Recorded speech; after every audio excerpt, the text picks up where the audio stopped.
Another domestic dispute turned deadly on Friday, this time in Red Hills, Westmoreland.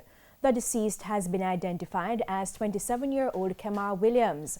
He was stabbed during a fight with his girlfriend. The family said the couple was having domestic problems for some time. It was my mother that called me and said that my brother's girlfriend had stabbed him. When I rushed out of my house and when I reached inside the house, my brother was a little bit cold. When I was there trying to feel for pulse, I didn't feel anything. When I look at the wound, I see that it was stabbed very bad. I said, my brother is dead. And I rushed back outside, and there was a guy here with a bus, and my mother said that they're going to bring him to the hospital, but he was already dead from in the house. It seems as if the girl had killed him, cleaned all the blood off his chest and everything. We didn't see where she put the bloody stuff or nothing.